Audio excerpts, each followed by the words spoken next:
Oke.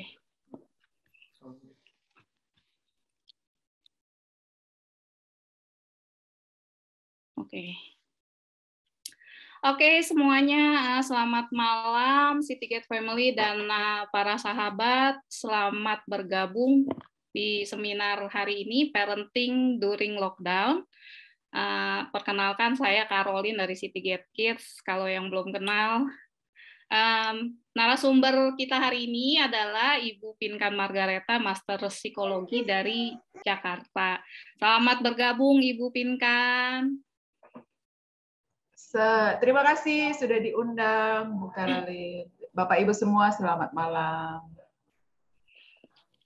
Terima kasih Ibu udah bersedia jadi narasumber kami hari ini. Sebagai informasi, seminar hari ini di-record ya. Oke, sekarang kita mau mulai dengan berdoa dulu. Bapa di dalam surga, kami kembali datang ke hadirat-Mu, Bapa. Kami mau mengucap syukur Tuhan buat hari ini, buat penyertaan perlindungan-Mu yang nggak pernah putus di dalam kehidupan kami. Terima kasih Bapa kalau kami masih bisa berkumpul walaupun secara virtual.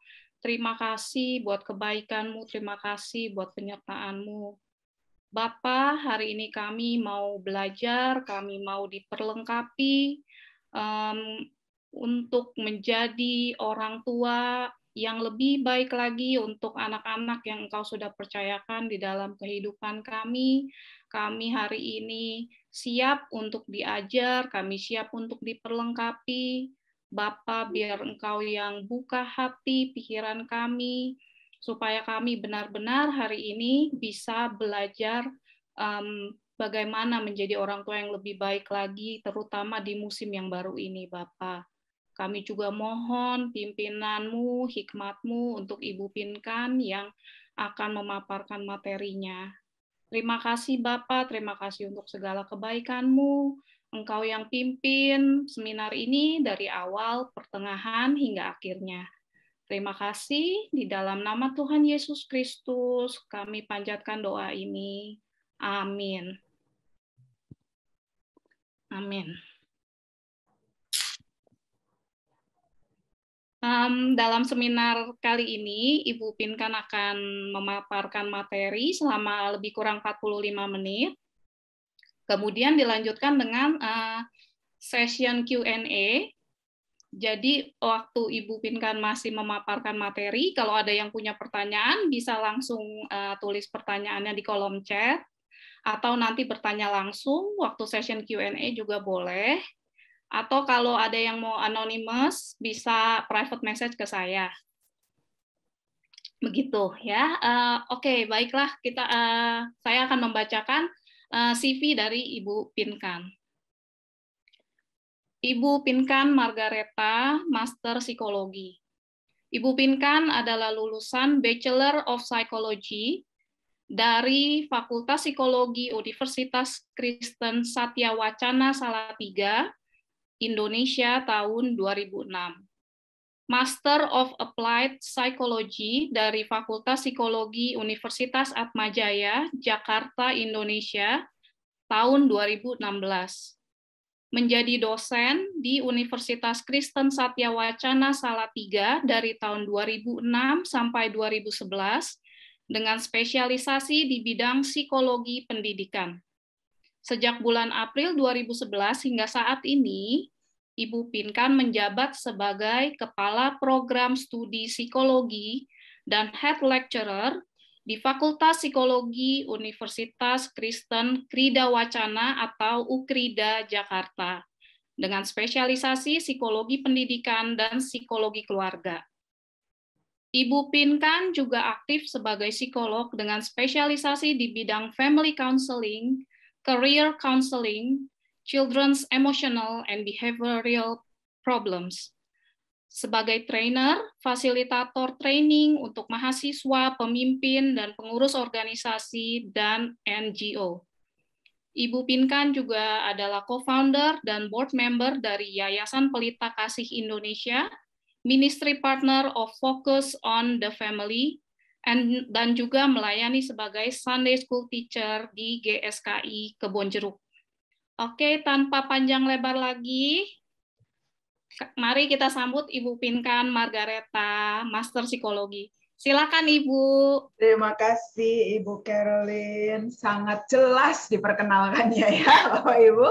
Jadi mungkin sudah kebayang lah ya yang akan bicara di depan nih Bapak Ibu ini siapa. Nah, saya disclaimer dulu Bapak Ibu. Saya bukan orang yang paling tahu. That's the first thing. Dan setiap sesi webinar saya selalu senang, apalagi kali ini saya diundang oleh Bapak Ibu yang orang Indonesia tapi tinggal di Sydney. Karena ada konteks situasi yang akan beda. Tadi saya udah sempat ngobrol kan, bicara lockdown di Indo sama di sana mah beda gitu ya. That's why disclaimer saya begini. Saya coba paparkan hal-hal yang sifatnya prinsipil, tapi nanti ada hal-hal praktikalnya juga. Why? Karena kalau kita bicara family and parenting, nggak bisa copy paste gitu. Jadi you have to know adalah yang root-nya apa, principles-nya apa, and then how you apply itu akan sangat depends on your situation. Gitu. Jadi that's what I want to disclaim dari awal, karena kalau biasanya tuh orang, saya nggak tahu di sana ya, parents in Indonesia tuh biasanya kayak give me shortcut gitu. Jadi kayak tell me how to, semacam ngehack program aja gitu. Masalahnya anak-anak kita tuh manusia yang sangat kompleks, sangat dynamic. Kita itu juga human yang very complex and very dynamic. And kita nggak bisa main shortcut. Mungkin karena zamannya sekarang ya Bapak Ibu, everything tuh kayak bisa di shortcut, bisa instant. Nah, so itu, jadi nanti saya sangat menantikan fase kita berdiskusi, sesi diskusi. Jadi nanti monggo, sorry ya saya campur-campur Bapak Ibu dari Jawa, bahasa Indonesia, nanti English. Karena saya aslinya lahir dari Nganjuk ya, kalau ada yang Bapak Ibu tahu, Jawa Timur ya Bapak Ibu ya. Jadi logat Jawa saya akan keluar nanti pasti. Percayalah kalau sudah seru ngomong. Oke, saya izin share screen dulu.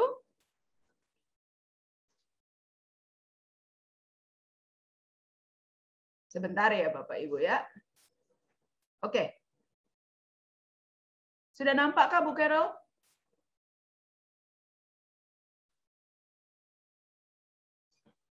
Ups.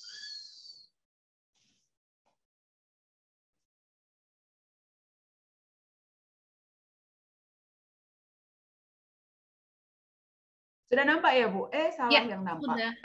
Yang nampak jadi WA. Bentar. Sebentar. Please be patient ya Bapak Ibu ya. Ini oke. Sudah ya? Sudah nampak ya. Nanti PDF-nya saya udah kasih Bu Carol. Setelah ini kita bisa share. Ya. Oke. So, Bapak Ibu, ketika Bu Carol comes up dengan topik ini, saya senyum-senyum dalam hati. Karena gini, kalau Bapak Ibu tanya ya, teori dalam psikologinya, ini masih di riset. Jadi, karena pandemi ini belum pernah terjadi, so the question ini masih, I have to say, belum ada teori yang very firm about this. Gitu. Jadi, kita semua sedang bertanya-tanya, gitu ya. Tapi saya nanti coba carikan beberapa acuan yang cukup baik untuk kita bisa discuss more. Nah, ada 3 hal outline saya. Karena kita bicara pandemi, biasanya kita bicara stres. Nah, sekarang ini sisi psikologisnya. Saya coba untuk explaining to you stress dalam bahasa yang hopefully simple enough so you can understand, gitu ya, can get it. Why? Karena saya temukan kadang orang tuh mispersepsi tentang stres. Gitu ya. Always take stress itu sebagai yang negatif gitu. Padahal nanti I will show you nggak selalu gitu. Lalu kedua, faktor protektif, family stress di masa pandemi. Nah, di poin ini I will take from research yang very recent, 2020, dan ini bisa menjadi acuan kita. Lalu baru tips praktis. Kira-kira begitu ya. I hope this is nanti cover hal-hal yang belum tercover. Please ask discussion, nanti kita bisa bicara lebih lanjut. Nah, sekarang saya mencoba menganalogikan stres gitu ya, tidak pakai definitif yang teori banget supaya lebih bisa dipahami. Saya mencoba visualisasikan tuh begini Bapak Ibu. Tubuh manusia Kalau kita bicara jiwa ini saya pakai perspektif bahwa manusia itu ada tubuh, jiwa, dan roh, gitu ya. Kita pakai perspektif 3 yang menjadi satu itu, tubuh, jiwa, dan roh. Nah, saya keluarkan dulu spirit deh. Nanti itu urusannya Pak Franky lah ya. Meskipun itu nggak bisa dipisah. Even nowadays, psychology mulai research about spirituality. So I tell you itu nggak bisa dipisah, tapi saya nggak masuk dalam discussion itu. Mari kita bicara soal tubuh dan jiwa. Di dalam jiwa ada pikiran, emosi, dan kehendak. Kan gitu ya. Kalau kita belajar dari pengajaran suara kebenaran, pikiran berkombinasi dengan emosi menghasilkan kehendak. Ya, gitu kan. Jadi misalnya contoh nih, saya berpikir bahwa saya merasa perasaan atau emosi, saya merasa lelah. Maka saya berpikir mencari suatu aktivitas yang membuat saya rileks. Maka muncul kehendak untuk saya kepengen pergi spa, meskipun sekarang nggak bisa. Gitu. Bapak Ibu bisa lihat ya, how pikiran dan perasaan combine itu menghasilkan kehendak. Nah, nanti kehendak, will, itu akan menghasilkan niat yang satu langkah jadi behavior. Nah, jadi kalau psikologi itu kami kan ilmu tentang behavior. Tapi behaviornya ditarik mundur untuk bisa menganalisis kehendak, pikiran, dan perasaan. Kira-kira begitu. Bayangkan Bapak Ibu, misalnya tubuh dan jiwa kita itu semacam wadah yang punya capacity. Katakanlah biasanya sebelum pandemi, capacity kita 15 kg. Lalu situasi hidup kita 10 kilo. Misalnya gini, anak-anak sekolah. Anak-anak sekolah di sekolah, bukan di rumah, gitu ya. Bapak Ibu masih bisa working dari kantor, ya kan? Lalu kalau bosan masih bisa jalan-jalan.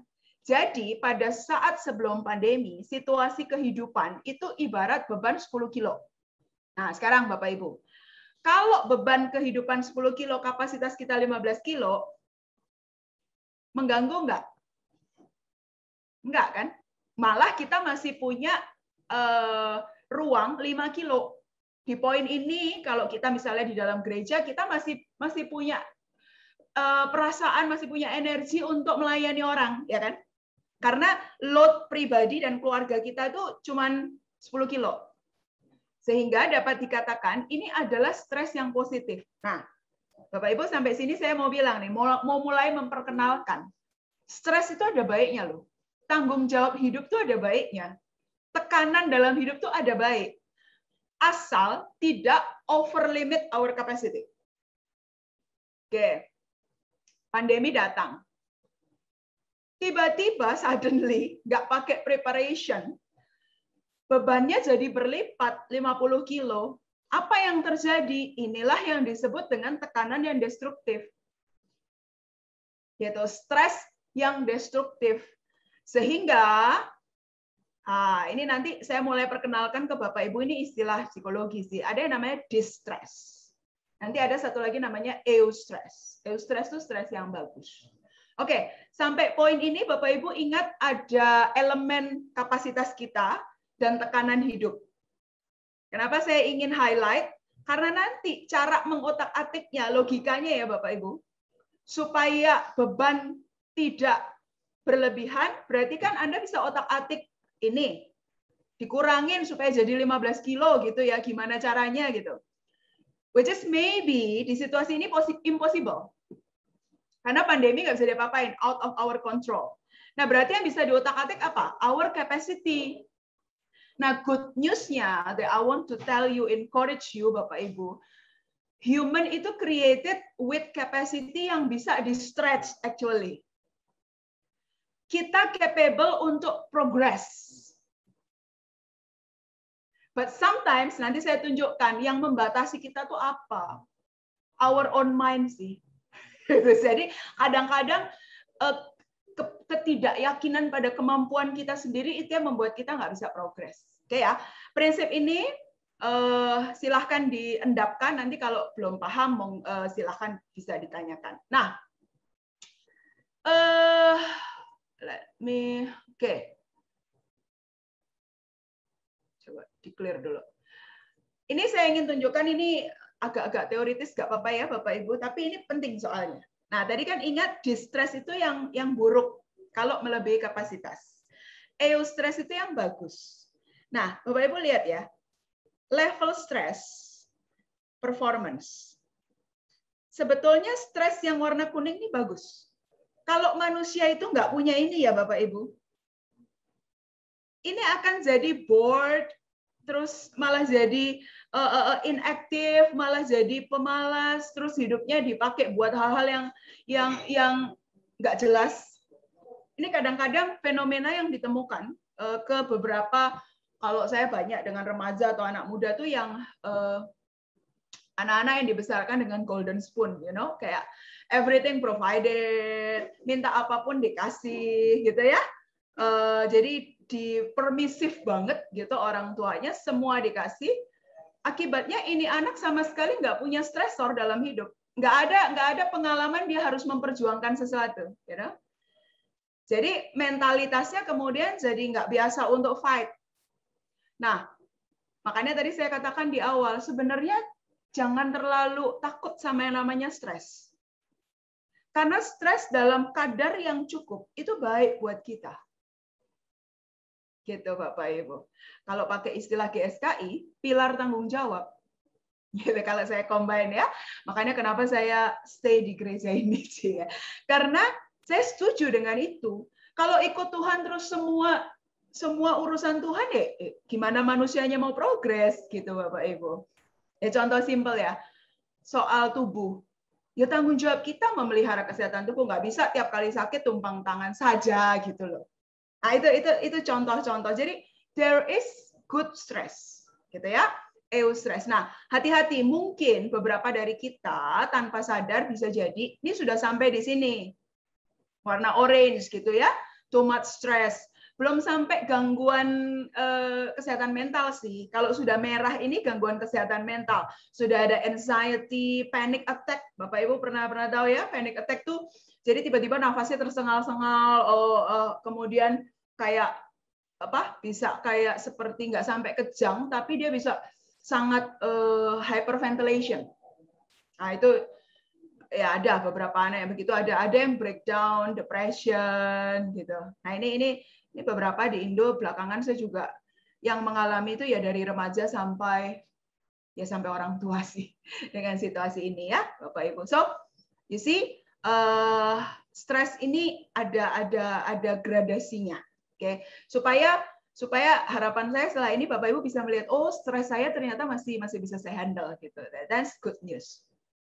Nah, ciri stres yang eustress yang baik, membangkitkan motivasi. Misalnya dengan sekarang kita online, ini ada hal-hal baik loh Bapak Ibu. Seperti kita sekarang, kita beda lokasi fisik tapi kita bisa interact gitu ya. Beberapa gereja kemudian mau tidak mau harus belajar bagaimana bikin online services, bikin video dan sebagainya. Kalau saya sebagai dosen mau nggak mau harus go to modul digital, mau nggak mau belajar apps gitu ya. Bapak Ibu yang mendampingi anak-anaknya sekolah mungkin mau nggak mau jadi pelan-pelan belajar aplikasi-aplikasi baru.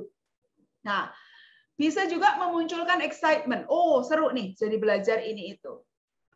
Yang ketiga, ini yang penting Bapak Ibu. Ini yang tadi saya katakan, capacity kita bisa di-stretch. Nah, seringkali yang orang tidak tahu adalah bahwa di dalam hidup sebagai manusia, semakin kita makin tua, kita mesti punya kumpulan strategi cope. Saya nggak terjemahkan cope karena I hope you understand cope.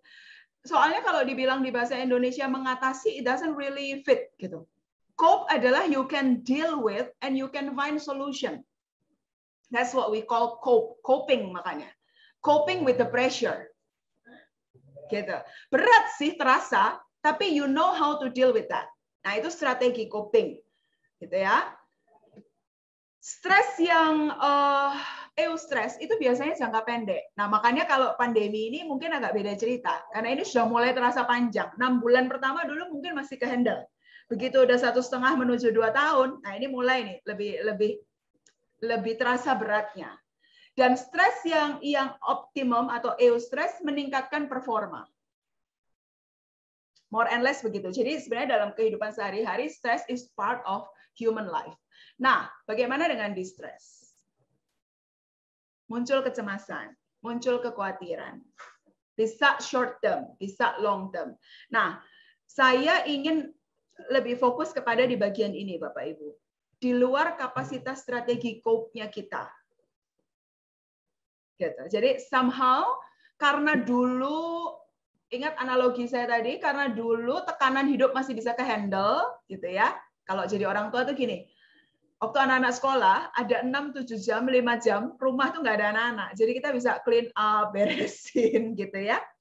But now, anak-anak 24 hours. Itu scary gitu ya, Bapak Ibu ya. Pasangan juga gitu. Nggak ngomong anak loh. Coba pasangan dulu kalau kita sebel-sebel ya udahlah ya. Salah satu pergi ke kantor atau apa, ada waktu istilahnya kalau ini berpisah sebentar, pas balikan emosi udah reda, jadi enak. Lah sekarang senang sebel ada di depan mata kita gitu ya. Jadi itu ya itu. Makanya perlu cari strategi untuk cope with that. Distress itu terasa tidak menyenangkan dan bisa mengganggu kondisi tubuh. Banyak yang mulai melaporkan gangguan tidur karena hidupnya terbalik ya, ketika di rumah saja kurang bergerak, kurang aktivitas, jadi mengalami gangguan kondisi tubuh. Melaporkan berat badan bertambah signifikan. Ada juga yang losing weight signifikan karena stres. Ada juga yang merasa ada beberapa yang merasa gampang tersugesti ya. Jadi misalnya kita dengar kabar orang dekat sama kita atau pernah ketemu ternyata infected gitu, terus saya nggak tahu kalau di sana. Kalau di sini begitu banget karena kan orang masih bebas ya.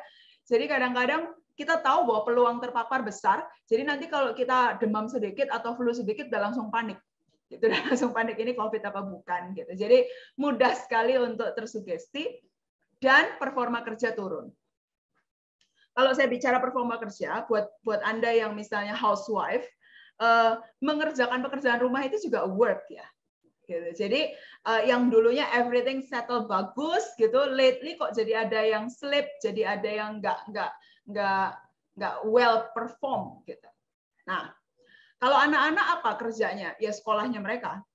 Gitu. Apakah ada penurunan dalam studi atau anak-anak mulai malas? Gitu. Selanjutnya, Bapak Ibu, berarti kalau secara holistik. Tadi ingat analogi saya soal wadah dan tekanan. Pilihan pertama, kalau possible, kelola berat stresnya. Nah, di sini kita orang mulai banyak bicara soal yang namanya boundaries. Hari-hari ini di kalangan dunia kerja orang mulai ngeh gini. Ya, kira-kira tuh kalau kerjaan jangan WA di jam 9 malam gitu ya. Karena kan di awal-awal itu orang menggila ya Bapak Ibu. Sampai orang kerja tuh nggak lagi tahu limit gitu. Apa kepikir jam 8 malam WA, apa kepikir jam 10 malam WA gitu. Padahal sudah di luar jam kerja. Lately mulai ada kesadaran dan beberapa sudah mulai pakai fitur I cannot reply gitu ya toh, di luar jam kerja di WA-nya. You know that? Ada fitur-fitur itu di email, di WA, mereka mulai taruh boundaries.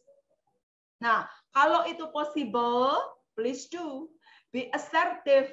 Saya akan do my work di bagian ini gitu. Saya kira mungkin kalau di culture, I don't know, nanti bisa cerita ya kalau di Aussie seperti apa. Kalau di Indonesia, Jakarta agak mengerikan gitu ya. Kadang orang kerja tuh nggak Sabtu, nggak Minggu, nggak jam ini dihajar semua gitu ya. Jadi, but lately orang mulai sadar, terus juga mulai berani untuk communicate. Nah, yang kedua, nah ini kan tadi saya katakan, kadang-kadang agak impossible untuk truly changing the pressure. Karena itu out of our control. Nah, saya lebih menekankan, mari berlatih untuk di poin 2 dan 3. Poin 2 berurusan dengan stretching our soul, jiwa. Poin 3, stretching our body. Nah, pada akhirnya nanti body and soul itu akan interact well. Bapak Ibu mungkin ingat di Indonesia tuh dulu kita suka diajar mens sana in corpore sano. Di dalam tubuh yang sehat terdapat jiwa yang kuat. So lately kesadaran untuk mulai, kalau di Indonesia kampanyenya mulai begini, berolahraga minimal 150 menit seminggu. Itu artinya kalau dibagi 5 sekitar 30 menit saja. Gitu. Sehari kali 5, 30 menit. Jadi mulai dibangun campaign bahwa kalaupun lockdown, ya jangan terus rebahan terus gitu. Tetapi you still have to exercise, apapun exercise-nya. Yang penting heart rate-nya itu di atas yang heart rate biasa. Kalau kita biasa kayak gini kan, kalau saya kayak lagi ngomong gini mungkin 80, 70 ya. Tapi kalau kita biasa steady kan mungkin sekitar 60, 70. Unless you have a situation dengan tubuh. Tapi kalau kita olahraga kan Anda bisa lebih dari 100. Nah, itu sebetulnya yang dicari supaya tubuh cukup sehat, bugar. Olahraga, tidur, sama nutrisi. Oke lah ya, itu nanti biar dokter yang kasih tahu. Nah, sekarang saya fokus ke yang 2. Ada 2 hal yang sekarang banyak didiskusikan, Bapak Ibu. Ini tadi yang saya katakan. Sejatinya, manusia itu progresif. Tetapi yang mensabotase kita adalah mindset. Berapa tahun belakangan ini seorang psikologis dari Amerika, Carol Dweck, kalau Bapak Ibu pernah dengar, comes up dengan teori soal growth mindset dan fixed mindset. Pernah dengar nggak? Nanti kalau mau explore, you can Google. Itu lagi banyak didiskusikan. So growth mindset adalah orang yang punya pola pikir bahwa human itu able to change. Human able to learn. Fixed mindset, orang yang punya pola pikir, ya saya memang begini saja. Mulai dari kecerdasan. Ya saya memang nggak bisa bahasa Inggris, misalnya gitu. Ya saya memang nggak bisa matematika. Saya memang tidak bisa makan sehat. Saya harus makannya yang junk food. Nah, you know, sometimes kita itu tanpa sadar punya pikiran-pikiran seperti itu. Nah, kalau terkait dengan suara kebenaran, saya suka sekali Roma 12 ayat 2. Berubahlah oleh pembaruan budi. Itu kan sebetulnya PR kita menjadi murid Kristus itu kan terus berubah ya. Terus berubah oleh pembaruan budi. Dan budi di situ adalah mind. Jadi kalau saya lihat antara kebenaran dan growth mindset ini klop, Bapak Ibu. Klop. Ilmu juga memberitahu kita bahwa yang membedakan manusia itu mindset-nya dia sendiri. Nah, sekarang coba kita terapkan dalam kondisi Bapak Ibu. Misalnya Anda harus lockdown. Seringkali kita gini, aduh saya kalau nggak keluar tuh saya pasti bosen. That's the sound of fixed mindset. Growth mindset suaranya kayak gimana? Biasanya saya keluar. Ini nggak keluar. Bosen sih, diakui. Bosennya diakui. But I think I can try to figure it out how untuk mengisi kebosanan ini. So you try to do something about that. Gitu. Jadi nggak terus pasrah kepada saya pasti bosen. Saya tuh nggak bisa kalau nggak keluar. Itu misalnya gitu. Atau bicara mendampingi anak-anak di rumah. Aduh, saya ini pasti nggak bisa lah kalau jadi guru, pasti emosi saya. Nah, how if? Saya juga kadang merenung ya Bapak Ibu. Ini ujian apa sebetulnya bagi families gitu. I don't know about you there, cuman dulu di Jakarta sebelum pandemi, every time I do parenting webinar, orang tua akan bilang gini, Bu, I'm busy. Saya keluar dari rumah itu jam 6 pagi, saya sampai rumah jam 9, anak-anak sudah tidur. Bagaimana saya bisa melakukan yang Ibu bilang, misalnya kita communicate with your child, eating with your child. Nah, ini kan seakan-akan alam tuh ngebecandain kita, toh. Ngebecandain gini, ya oke, dulu bilang you don't have time. No, I give you all the time, all day. With your husband, with your wife, with your children, gitu. And then kita komplain lagi. Bapak bisa lihat ya, sometimes human is just human yang akan selalu complain with every situation. Nah, how if, Bapak Ibu, how if? Sebenarnya kita sedang diposisikan untuk stretching our capacity. Stretching our capacity as a parents, as a husband, as a wife, as a child. Sebagai human lah, kita di-stretch our capacity. Nah, nanti hal praktikalnya itu kita bisa coba ya. So, pertama yang saya ingin sampaikan ke Bapak Ibu, the mindset. Please realize your mindset. Apakah ternyata selama ini suara my self-talk. Jadi di pikiran kita itu kan kayak orang ngomong ya. Coba, apakah my self-talk itu lebih banyak yang fixed mindset? You don't believe that you can change gitu. You don't believe that you can learn gitu. Of course, untuk bisa change itu takes time and effort. Nah, seringkali orang sekarang tuh nggak mau time and effort-nya ini. Maunya instant. Yang kedua, ini sebetulnya dua topik gede-gede ya Bapak Ibu, cuman saya summary. Ini karena kalau kasih training bisa satu sesi itu. Control your emotion.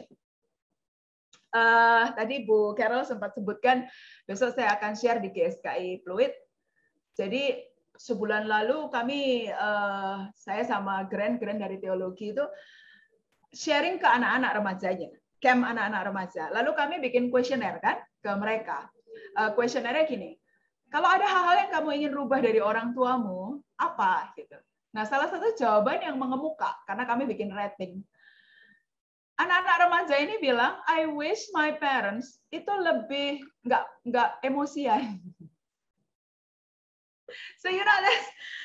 Jadi itu yang padahal kalau boleh dibilang gitu ya, itu beberapa yang ikut juga anak majelis, anak pengurus gitu ya.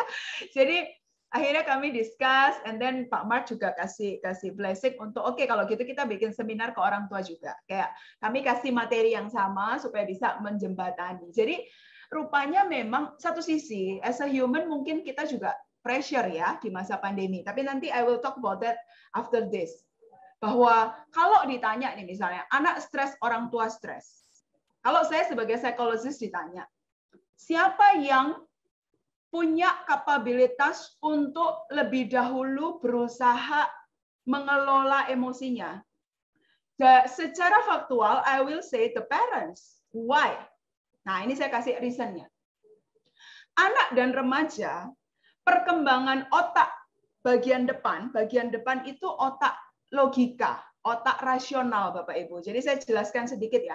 Otak manusia bisa disederhanakan jadi 3. Ini gambar otak kan kira-kira begini. Ini otak depan, ini batang otak belakang sini. Di tengahnya ada otak emosi. Ada otak reptil, ini untuk pernafasan, jadi di sini. Makanya Bapak Ibu tahu kalau kita dipukul di sini bisa pingsan, bisa meninggal ya. Lalu di tengah ada otak emosi, di atas ini otak rasional. Saya pakai bahasa sederhana aja, nggak pakai bahasa neurologi gitu ya. Nah, otak rasional ini temuan menarik dari neuroscience, sekitar I think maybe 15 years lately lah. Otak rasional ini baru matang usia 20-an.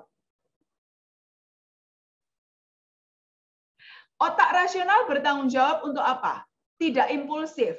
Jadi ketika melakukan sesuatu bukan based on pengen terus ngelakuin gitu. Tapi dipikir dulu keinginanmu konsekuensinya apa gitu kan. Nah, Bapak Ibu ingat waktu kita teens, bagaimana kadang kita melakukan hal-hal bodoh hanya karena ikut-ikutan, hanya karena terbakar emosi. Nah, itu contoh-contoh bagaimana kita bisa melihat bahwa remaja dan anak, itu remaja loh ya Bapak Ibu, apalagi anak. Nah, kalau otak emosi itu PR mematangkannya justru di anak usia dini, ketika dia belajar regulating emotion. Makanya hari-hari ini ada dibilang parents juga perlu berperan sebagai emotional coach. Melatih anak how to exercise the emotion. Bapak Ibu ingat ketika anak usia 2-4 yang suka dibilang terrible 2, ketika ada fase temper tantrum, you remember, dia pengen sesuatu, kalau nggak diturutin, dia bisa nangis guling-guling gitu. You remember that time? Yang mungkin masih sekarang ada yang anaknya umur segitu, itu mestinya fasenya selesai sampai 5-6 tahun ketika mau masuk SD. Bahwa dia mengalami temper tantrum, itu fase perkembangan wajar. Karena begini Bapak Ibu, umur 2 tahun, anak ini mulai merasakan big emotion. Jadi angry, sad gitu ya. Terus egonya mulai grow. Nah, yang dia belum capable adalah handling the emotion, pakai logika. Nah, siapa yang Tuhan kasih tanggung jawab untuk mengajari dia handling the emotion? Orang tua. Orang tua. Jadi kalau marah, boleh nggak sih kita marah, Bapak Ibu? Boleh, marah itu manusiawi. Tapi kalau kamu marah, you can say it, I am angry. You can cry kalau sad gitu ya. Tapi you cannot hit other people, kan? Gitu. Kalau angry, you cannot misalnya pukul atau misalnya banting barang. Nah, itu kan sebetulnya yang salah adalah ekspresinya. Tapi emotionnya nggak salah. Emotionnya itu human. Ekspresinya yang harus dilatih. Ah, gitu ya. Itu contoh-contoh ya, Bapak Ibu ya. Nah, tadi saya kembali ke begini. Kalau di situasi pandemi, siapa yang lebih dulu perlu untuk menata kembali emosinya atau cerdas emosi? Ya parents-nya. Kenapa? Otak kita sudah lewat umur 20-an kan, Bapak Ibu? Rasio kita sudah lebih matang kan, Bapak Ibu? So, it's our responsibility untuk learn more how to control our emotion. Alih-alih daripada begini, ada orang tua bilang gini, anaknya tuh lo nggak ngerti, saya tuh lagi emosi. Iya sih. Tapi do you know bahwa anakmu tuh belum capable. Dia punya device in their brain itu belum mature untuk doing that. It is our job as an adult to help them by example. Gitu. Example dan juga mengarahkan dengan kata-kata. Nah, secara singkat Bapak Ibu, orang cerdas emosi itu begini. Dia mengerti emosi apa yang dirasakan. So, nggak cuman gini, I feel bad. Bad-nya itu apa? Do you sad? Sad-nya karena apa? Karena grief atau disappointment? Nanti kalau Bapak Ibu googling, you Google wheel of emotion, roda emosi. Anda akan temukan ada gambar wheel of emotion. Jadi emosi manusia itu sad bisa dibagi-bagi. Sad-nya karena apa? Karena grief, karena disappoint, karena losing someone. Happy karena excited atau karena contentment. Nah, cerdas emosi saya kalau ngomong kayak gini saya juga masih belajar Bapak Ibu.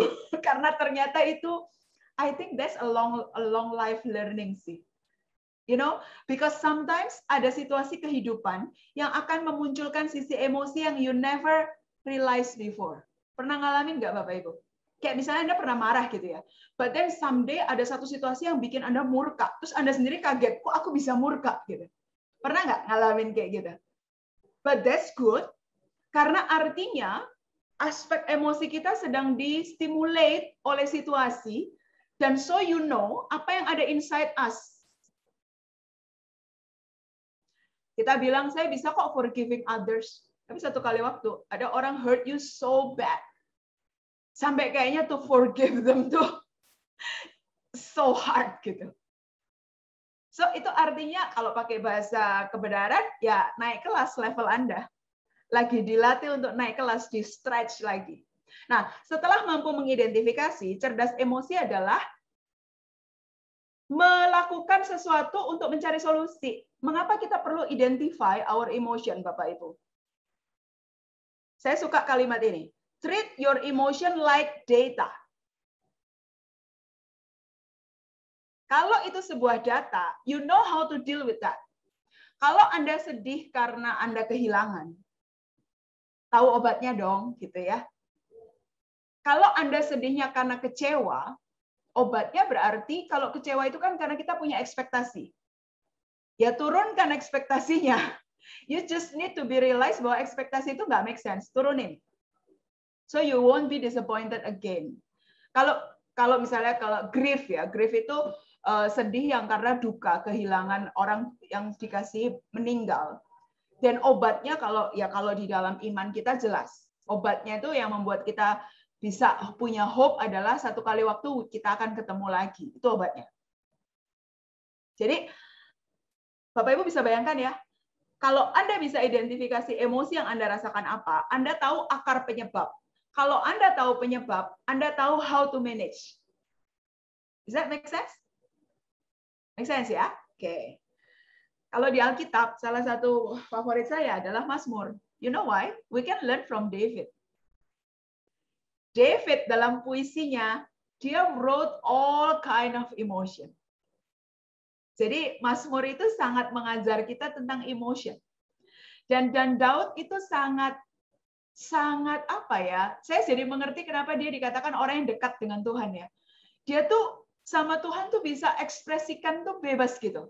Dia marah, dia bilang itu kok orang itu lebih senang daripada aku, padahal aku udah nurutin engkau misalnya gitu ya. Dan satu yang kemudian kunciannya David selalu by the end, habis dia ngeluh, dia kemudian akhirnya tetap memilih I still trust you God. Gitu. Jadi, nah saya bayangin ya Bapak Ibu, kalau kayak Daud ya, sebenarnya kan dia nggak perlu ngomong perasaan atau emosi dia, Tuhan tahu. Tapi kenapa Daud mengungkapkan? Sebenarnya perlu dengar tuh dia sendiri, bukan Tuhan. Ketika Daud ngomong, dia dengar, dia ungkapkan semuanya, itu terapeutik kalau bahasa psikologi. Itu terapinya. Nah, some of you maybe salah satu cara cope stres Anda adalah masuk kamar berdoa. It's okay. When you pray, you can talk to God. Semua perasaan itu sebetulnya yang butuh tuh bukan Tuhan. Kita yang butuh dengar, Bapak Ibu. Kita yang butuh unload.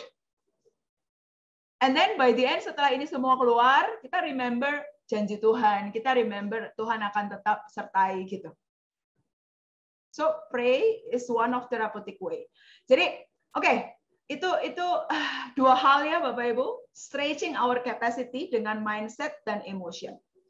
Nah, saya masuk ke kedua. Let's see my time. Oke. Habis ya Bu waktu saya. Belum. 10 menit lagi ya Bapak Ibu, 10 menit lagi. Ini masuk topik kedua, itu tadi panjang lebar soal stres. Makanya tadi saya bilang hopefully because it's principles, Bapak Ibu bisa pegang prinsipnya ya. Nah, sekarang kalau konteks pandemi, saya kasih huruf besar di faktor protektif. Bapak Ibu lihat bagan ini ya. Regulasi emosi anak itu akan dipengaruhi oleh regulasi emosi orang tua. Yang menjadi mediator, saya pakai kata mediator, yang memediasi adalah parenting self-efficacy. Bahasa gampangnya, self-efficacy itu salah satu variabel dalam psikologi. Self-efficacy adalah apakah Anda merasa bahwa Anda mampu? Anda yakin bahwa Anda mampu. Ini nggak bicara soal bukti dia mampu atau tidak loh, tapi percaya diri dulu bahwa mampu. Nah, dalam psikologi dikenal yang namanya parenting self-efficacy. Bahasa gampangnya begini, Anda yakin nggak ketika Anda punya anak, bahwa Anda itu mampu menjadi orang tua? That's the question yang mungkin masing-masing kita bisa jawab. Hari-hari ini dengan situasi internet, sosial media, ada satu hal yang saya cermati sering tanpa sadar menggerogoti keyakinan Anda when you becoming parents. Terlalu banyak informasi tentang becoming ideal parents, parenting A, B, C, D, E, dan E, overload Bapak Ibu.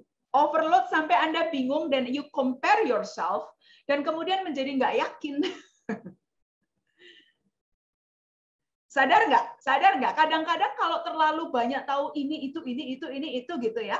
Terus Anda nggak selektif.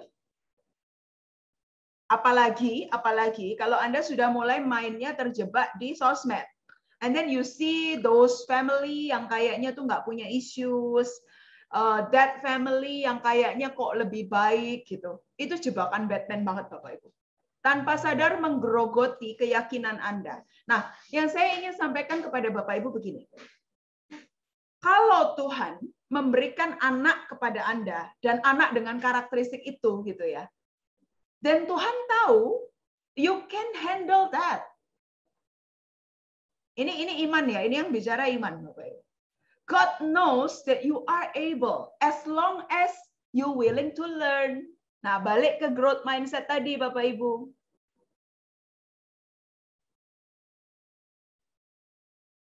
Problemnya adalah, ini kalau orang tua datang konseling ya, saya sering gitu berusaha menyampaikan afirmasi positif. Saya bilang, saya psychologist, I learned the science. But do you know, mom and dad, kalau kita bicara who knows your child more, it's supposed to be you. Karena psychologist only see your child kayak, I don't know, maybe kalau sesi kayak one hour in a week gitu ya. But you know your child since, kalau ibu tuh lebih-lebih, di dalam perut Anda, you know them when they are still baby, you observe them every day, so all the data about your child itu ada in you, all the data. Sementara kami psikologis harus nanya kan, oke Bapak Ibu, perubahan perilakunya mulai kapan? Kita tarik mundur, apakah dulu dia begitu atau tidak? Do you know that? Kalau yang pernah datang ke psikologis, dan kami akan nanya gitu ya, mundur. Apa sih yang kami lakukan? We try to understand about your child from your information. And then maybe we do a test, assessment. But yang saya mau bilang Bapak Ibu, bukankah faktanya adalah you know your child because every day you interact with your child. Nah, kalau saya ngomong gini, saya ingin menumbuhkan keyakinan diri Anda sebagai parents. Sebenarnya how to deal with your child itu intuitively you have it. Nah, maybe you need seminar like this untuk kasih logiknya. Ya kan? You learn untuk kasih wawasan, pengetahuan, logiknya. And then Anda apply ke anak Anda. Karena sebetulnya otoritas tentang anak kita ada di tangan Anda, ada di tangan kita. Saya sering bilang sama orang tua ya, Tuhan tuh kasih kepada Anda kayak sharing saham gitu ya. Untuk kepentingan anak ini, God gives you the authority. It's in your hand. Nah, jangan sampai Anda merasa ragu terhadap otoritas itu as a parents. Gitu ya. Otoritas untuk mendoakan, untuk mendidik, untuk mengarahkan. Jangan sampai Anda merasa saya nggak ngerti lagi nih sama anak saya gitu. Karena seringkali yang sebetulnya menjadikan goyah adalah karena Anda ragu dengan diri Anda. Bu, anak sekarang itu digital savvy banget deh. Saya ngerasa saya gaptek. Oh, it's okay.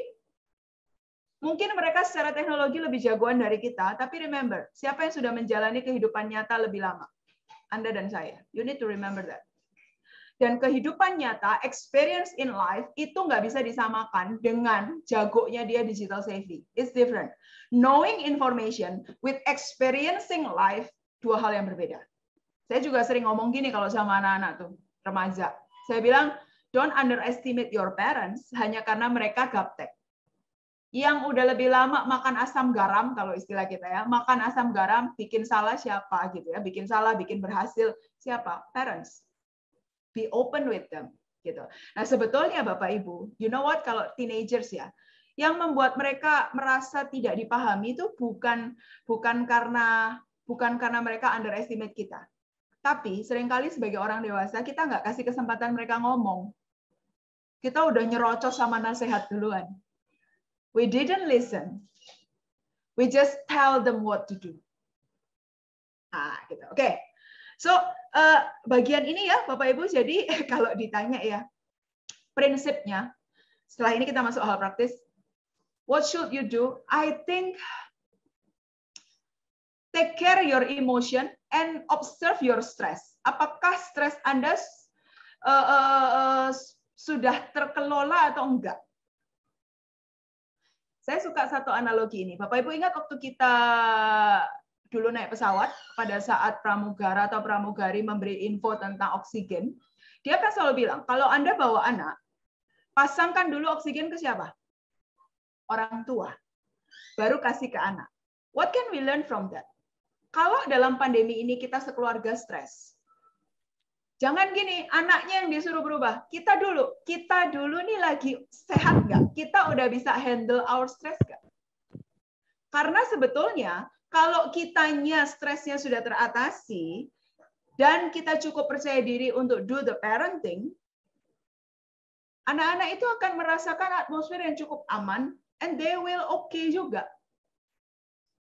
Bapak Ibu. Oke.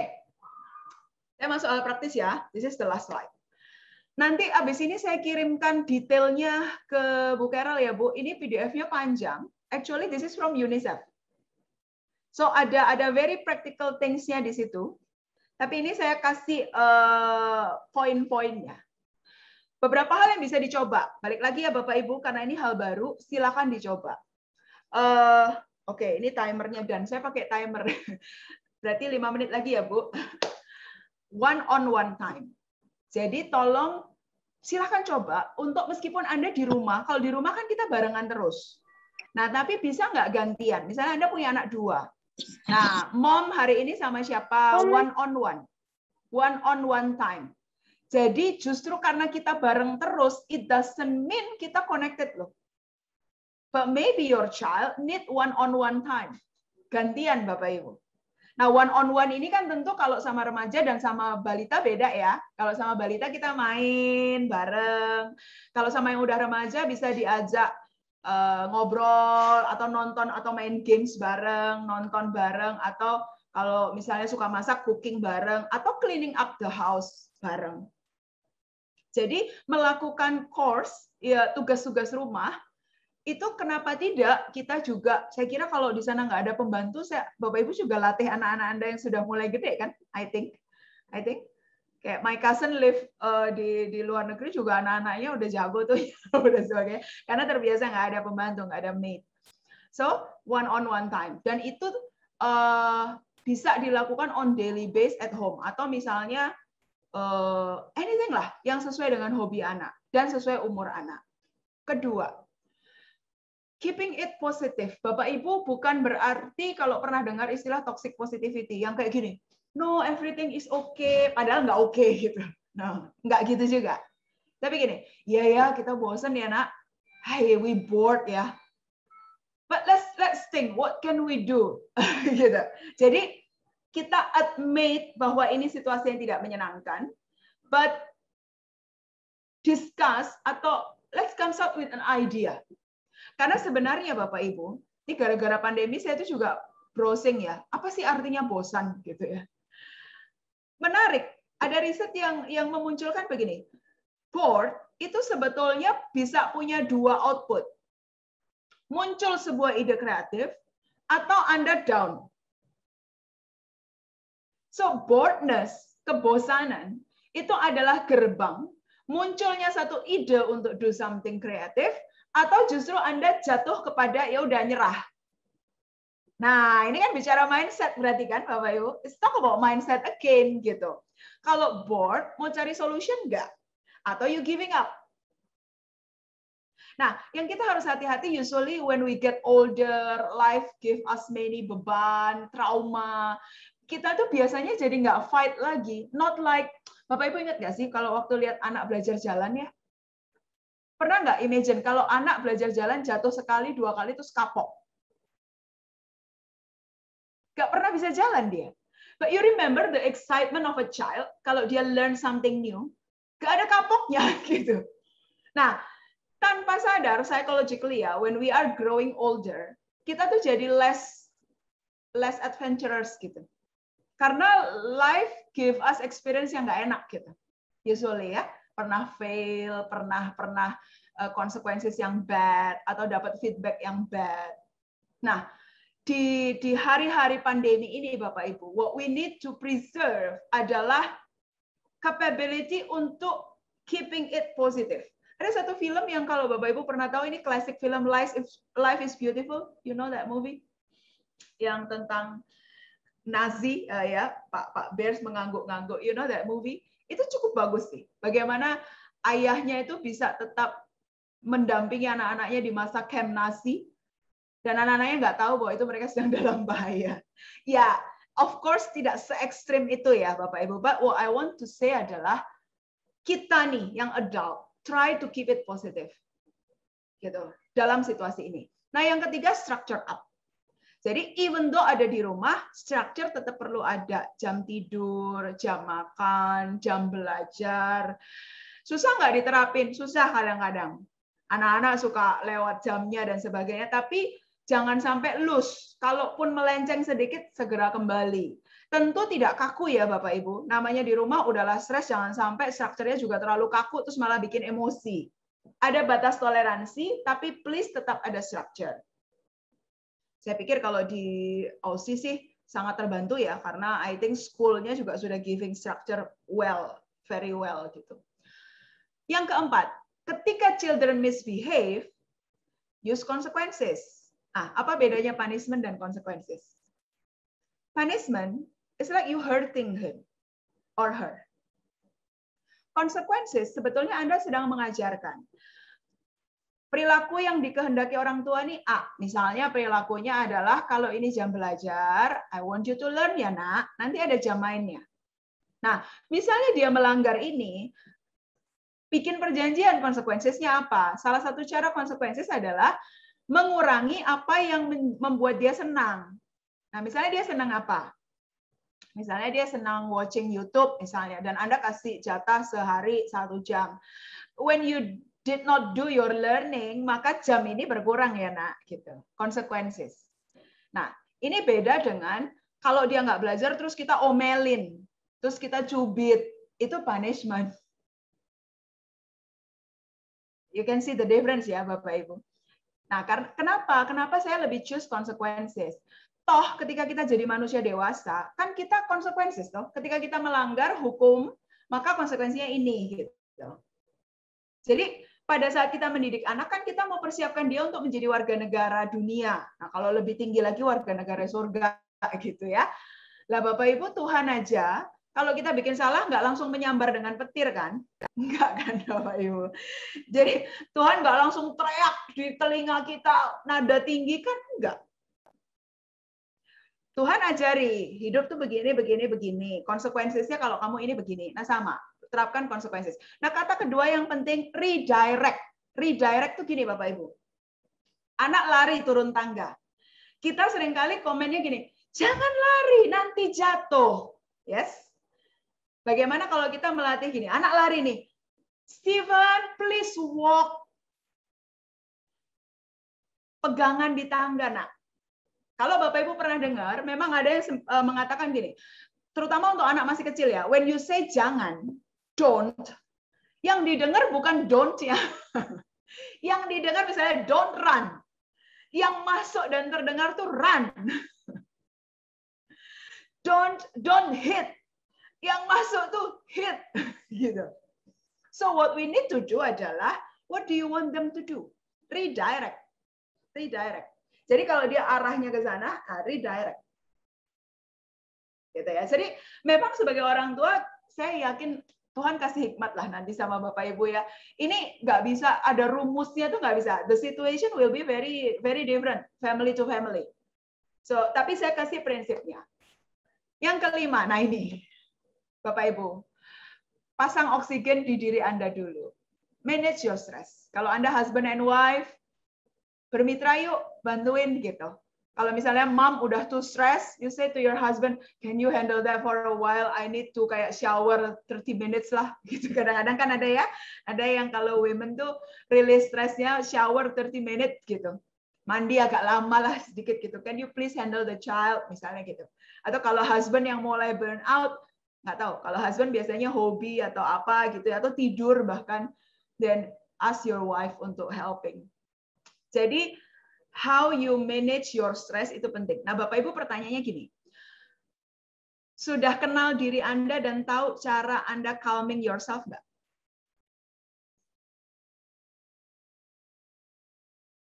Ya, jawab ya. Kalau Anda tanya, Bu Pinkan apa? Nah, saya sport. Saya itu nggak pernah lepas olahraga. Jadi every day aku pasti olahraga 1 hour. Karena di situ saya release my stress. Jadi rutin I do that gitu. Dan itu yang bikin saya, nah ini bisa dijelaskan. Kalau release stress, hormon-hormon bahagia itu muncul di dalam tubuh kita. Dan kita kayak punya endurance untuk deal with life. Yang keenam, talking about COVID-19. Discuss with your child the situation, Bapak Ibu. Tentu dengan mereka punya age ya, usia mereka. Jadi ini bukan sesuatu, karena anak sekarang nggak bisa ditutupin sih Bapak Ibu, lebih baik di-explain aja. Gitu. Jadi you talk about the COVID-19, menjaga family harmony at home. Makanya bayangkan family itu sebagai teamwork. Nah kalau tadi di WA Bu Carol ada yang nanya, bagaimana dengan pekerjaan-pekerjaan rumah? Nah bagaimana kalau mulai melibatkan semua pihak begitu, semua pihak dengan kapasitas dan proporsi masing-masing. Tentu buat beberapa ibu yang punya kecenderungan perfeksionis, turunkan perfeksionisnya. Jadi misalnya tuh, sekarang saya suka lihat ya kadang-kadang ada moms yang gini, kalau nggak serapi itu tuh kayaknya belum puas. Nah di saat ini, if you let your child doing it atau your husband doing it, turunin standarnya. Yang penting udah untuk now oke lah gitu. Ini nggak seksis, bapak-bapak juga ada yang perfeksionis juga, turunin standarnya. Nggak ada gunanya kita perfect di hari-hari seperti ini. Jadi kayak let's just do it secukupnya. Take a break. Kalau Anda tahu stresnya karena apa, stop the source. Nah, that's why you need to identify. Ini sebetulnya yang bikin saya stres itu apa? Misalnya, apakah karena anak meletakkan barang sembarangan terus, gitu ya? Terus Anda stres karena tiap kali mesti ngingetin. Oke, regroup as a family, kumpul. Let's make rules, gitu ya. Let's make rules. Oke, Mami sudah hampir meledak, gitu kan? Mami, can you help Mami supaya Mami tidak meledak, gitu kan? What can you do? Nah, kalau anak-anak, ini tips ya Bapak Ibu. Kalau anak-anak itu pakai visualisasi lebih kena. Jadi kayak masih yang kecil-kecil sampai SD bahkan. Misalnya, pernah lihat mungkin beberapa Anda punya the rules of the house, gitu ya. Ditulis sama anak-anaknya lebih bagus. Misalnya letakkan barang di tempatnya, gitu. Nah itu taruh tuh di kulkas kek, di mana kek. It is good, jangan beli hiasan ya. Malah tulis sama mereka. So they see. Nah, kalau sama anak-anak itu, makanya kalau Bapak Ibu lihat, ada pertanyaan sama saya, kenapa mereka lebih nurut sama guru daripada sama orang tua? Lihat suasana kelas. Kelas itu didesain sedemikian rupa supaya memanage. Ada visualisasi, rules-nya dipasang. You remember that? Ada arahan-arahan, jalannya harus lewat sini. Ada structure. Nah, seorang anak semakin muda, semakin butuh structure. Saya suka analogikan, kalau Bapak Ibu tahu tanaman anggur yang merambat, structure itu seperti pohon, seperti tiang, dan dia akan merambat naik. Nah, a child need that. Anak itu butuh aturan. Tanpa aturan, liar Bapak Ibu. Liar. So, house rules itu is a must. Gitu ya. Learning through play. Oh ini, sorry, stop the store when parent, yes, when parent get angry, Anda harus tahu yang bikin Anda apa ya, kayak push your button tuh apa? What is it that push your button? You need to know and find solution. Learning through play, jadi play-nya bisa gadget, bisa board game. I think kalau di sana gampang ya dapat board game ya Bapak Ibu ya. Kalau beli ke sini jadi mahal soalnya segala macam board game itu. As a family you can play together. Jadi ada sisi play juga sama anak-anak. Lalu, nah ini nomor 10. Saya nggak tahu, tapi I think this is make sense. Karena krisis pandemik ini kan ekonomik kita juga terkena ya. Jadi what we need to do as a parents adalah adjusting our family budgeting. Supaya ini Bapak Ibu, ini jangan sampai ternyata adalah sumber stres Anda. Jadi ketika Anda harus menjadi parents, tapi ada isu finansial yang membebani pikiran Anda, ini bikin ambang emosi Anda jadi tipis. Nah, ini yang saya katakan, deal with the source. Cari bantuan untuk bisa solving this. Apakah perlu adjusting, ataukah perlu consulting ke ekonom dan sebagainya, apa sih, consulting ekonomi gitu ya, how to do this and that, talking with your husband, your wife, how to adjust. Kalaupun ada beberapa hal yang harus di-adjust, you say to anak-anak, okay, usually kita bisa beli ini, tapi now sampai beberapa waktu we need to adjust. Nah, ini nomor 10 nih kelihatannya jarang dibahas ya Bapak Ibu ya, tapi menurut saya ini real. Seringkali sebagai orang dewasa yang menjadi sumber stres kita adalah finance. Ya kan? ketika finance ada isu, kita tuh jadi ambang batas emosinya tipis. Makanya we have to be very careful at this part. Oke, last. Saya ambilkan dua quotes ini. The secret of change is to focus all of your energy not on fighting the old, but on building the new. Tips-tips tadi mungkin beberapa Anda ada yang sudah melakukan, ada yang belum. Challenge-nya adalah, will you willing to learn untuk mencoba? You building the new. Alih-alih Anda, aduh kapan ini berakhir gitu ya. But try to build new habit. Siapa tahu, pandemi ini adalah fase Tuhan beri buat kita building new habit. Itu Socrates cukup lama sebetulnya. Kalau ini Peter Drucker, the greatest danger in times of turbulence is not the turbulence. Jadi sebetulnya bahaya ini bukan pandeminya. It is to act with yesterday's logic. Tapi kalau kita do the parenting dengan cara dulu, before pandemic, it doesn't work. We need to change. And change is good. Gitu. What I want to say to you, Bapak Ibu, adalah, I hope I can encourage you, tidak burdening you. Encourage you untuk willing to change. Karena kalau Bapak Ibu pernah dengar, kemungkinan, kalau Tuhan belum datang dalam waktu dekat ya Pak Frankie, fase setelah pandemi akan menjadi new era, di mana sekolah tidak lagi selalu ada dalam ruangan. Jadi generasi anak-anak kita itu akan masuk di Society 5.0, if you ever heard.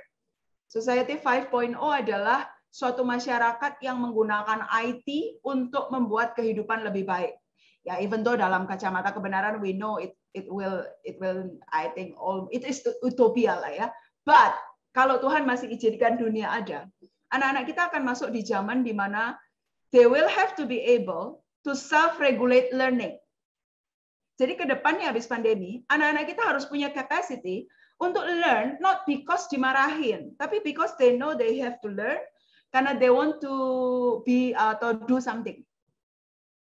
Arahnya akan ke sana, Bapak Ibu. Jadi it's really change. Society 5.0 itu changing banget. Dan saya kira sebagai orang dewasa kita harus mau berubah supaya bisa menemani anak-anak kita untuk berubah. Jadi mereka akan menjadi pembelajar mandiri. Makanya kalau some of you now doing the homeschooling and everything, I think dunianya bergerak ke arah sana.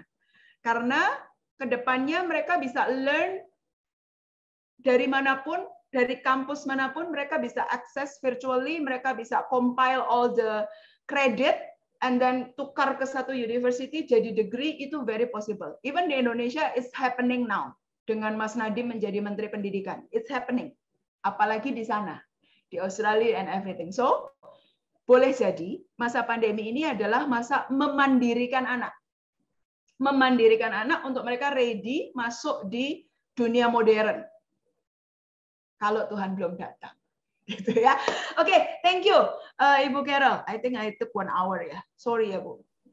Alright. Ya, luar biasa. Ya, sekarang kita mau buka sesi Q&A dan mungkin saya ada mulai satu pertanyaan ini anonimus. Siap. Ya, halo Bu Pinkan. Sejak lockdown, kegiatan anak saya di rumah berkurang. Online school hanya sebentar dibandingin sekolah face to face. Biasanya kan kalau sekolah face to face pulang udah sore. Anak saya juga tidak bisa bermain sama teman-temannya. Dia yang biasanya bermain games di iPad cuma waktu weekend, jadi bermain games setiap hari. Karena dia bosan kurang kegiatan. Ya. Apakah ada waktu ideal berapa lama anak saya boleh bermain games dalam sehari? Umurnya berapa ya, Bu? Ini Dia kasih tahu umur anaknya. year 4. Year 4 berarti sekitar umur 10 kalau di sini ya, 9-10.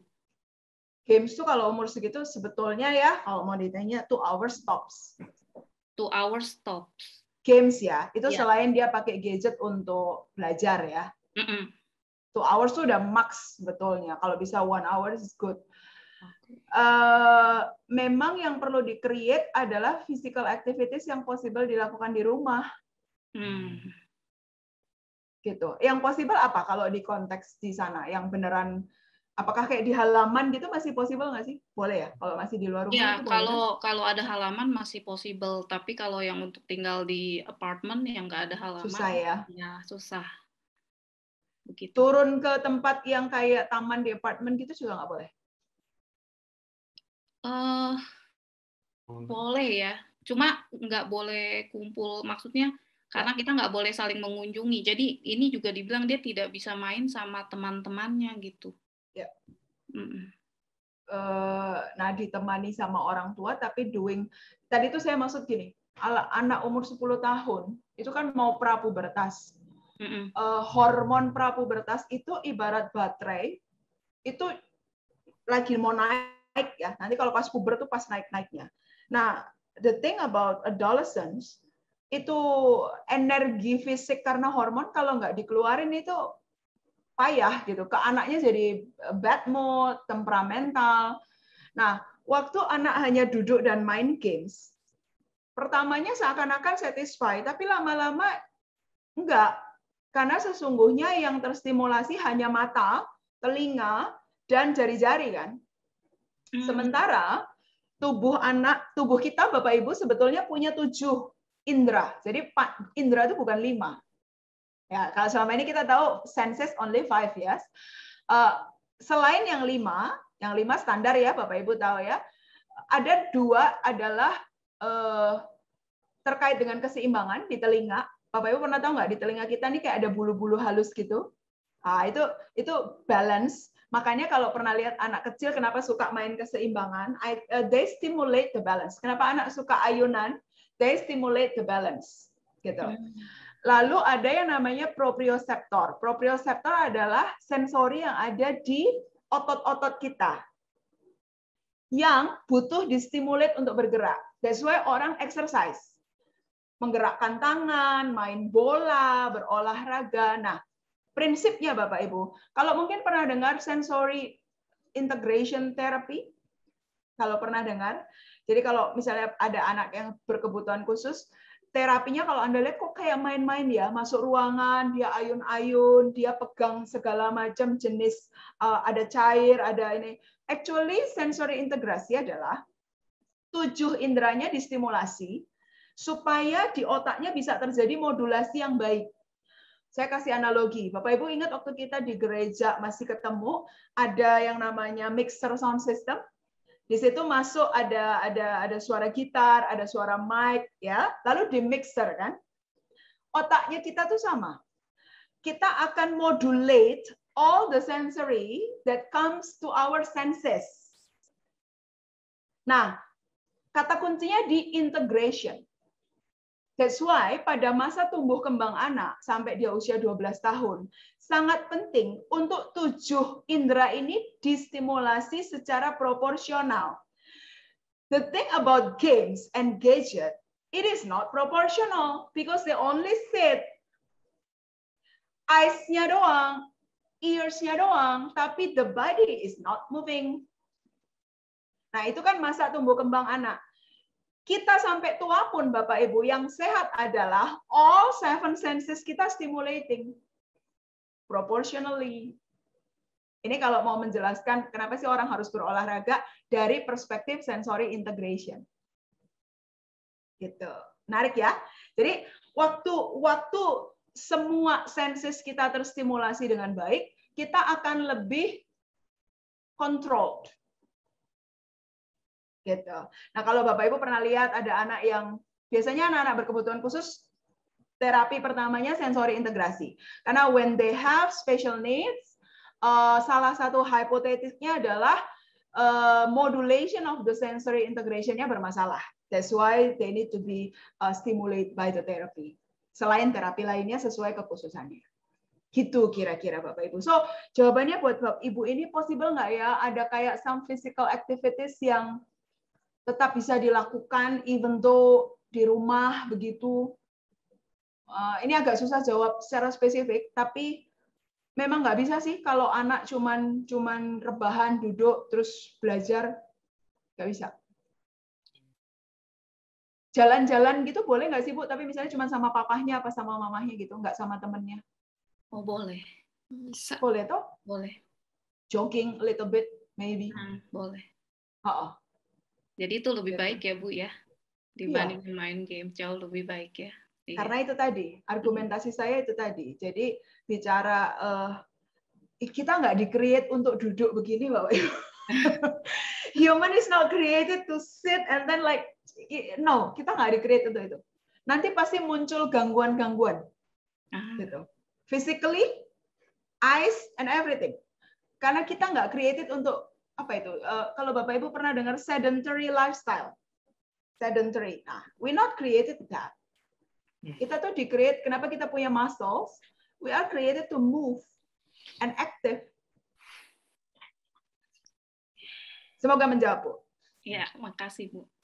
Ini ada pertanyaan lagi, Bu. Bu Ping kan tadi ada ngomongin soal ekspektasi.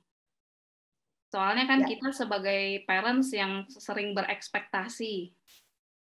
Bagaimana ini kalau anaknya yang punya ekspektasi tinggi? Oke, menarik. Tanpa punya hambatan untuk mengekspresikannya. Jadi anaknya sangat open menyatakan ekspektasinya gitu ya? Oke, that's interesting. Oke. Usia anaknya ada nggak, Bu? Berapa? Usianya 2,5. Wow. Example expectation-nya apa ya kalau 2,5 ya? Dan dia ini gifted child, Bu. I see. Oke. Oke. Jadi dia lebih cerdas daripada anak seusianya gitu ya, dan kemudian maybe yang dirasakan orang tuanya tuh jadi kayak terengah-engah untuk keep up gitu ya, Bu Carol ya. Iya, betul, Bu. Ya, betul. Kalau anak gifted memang membutuhkan stimulasi yang lebih intens daripada anak yang typical. Kita sekarang pakai istilahnya bukan normal, abnormal, tapi typical and atypical. Kalau anak yang umum tuh typical gitu. Nah, anak gifted kan sebetulnya memang masuk dalam special need. Jadi payungnya anak gifted itu special need. Cuma special need-nya di yang high function. Ada special need yang low function, ada high function. Nah, bagaimana kalau anaknya ini high expectation? Still ya Bapak Ibu, kalau soal stimulasi kognitif kita bisa kejar, maybe. Tapi notes-nya buat orang tua yang bertanya, salah satu kenapa anak gifted dimasukkan kepada special children?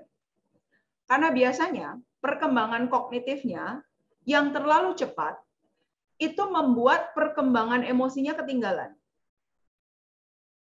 Nah, that's why terjadi gap.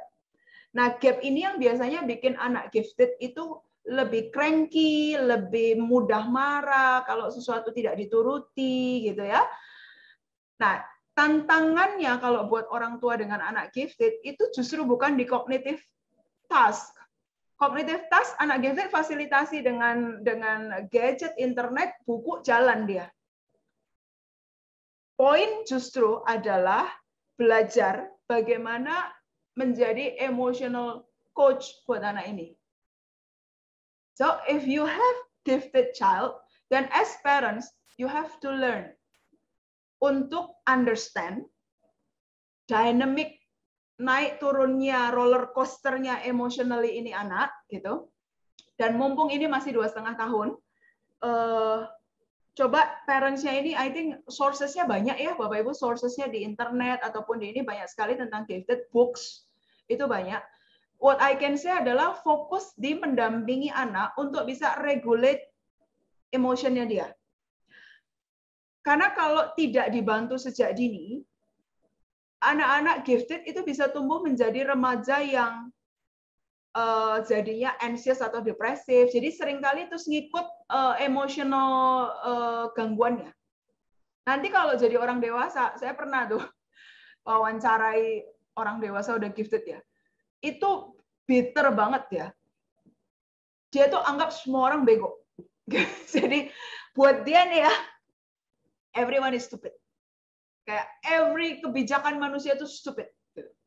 Jadi so angry with the world. Karena memang saya bayangin gini Bapak Ibu, saya kasih contoh. Pernah lihat orang-orang dengan intellectual disability ya, jadi orang-orang yang misalnya kayak dengan Down syndrome sehingga dia punya kapasitas intelektual rendah. Kita yang average normal ya, waktu ngadepin orang-orang dengan intellectual disability, Anda nggak sabar kan? Aduh, diajarin berulang kali kok salah melulu. Bayangin kalau orang gifted ngelihat kita. Nah, gifted itu 2% loh in population. 2% in population. Jadi kebayang nggak? Bagi dia 90% human tuh stupid. But in other side, kenapa ada anak-anak gifted Tuhan berikan di dalam ini? Karena biasanya mereka yang akan menjadi penemu. Usually they will be able untuk bisa menemukan sesuatu yang sangat ya contohnya ini siapa nih Bapak Ibu? Aduh kok Elon Musk yang menemukan you know him itu gifted loh.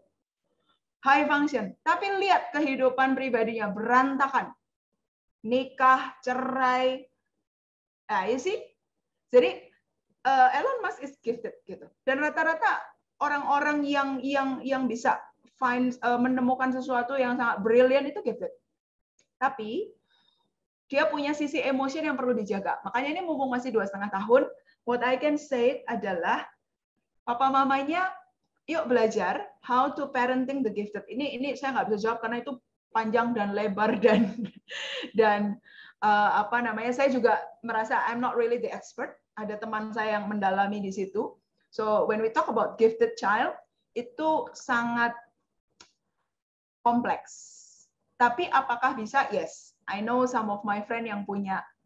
Saya punya teman orang Indo ya, dia sekarang punya sekolah buat anak gifted. Anaknya dua-dua gifted. Sekarang udah kuliah.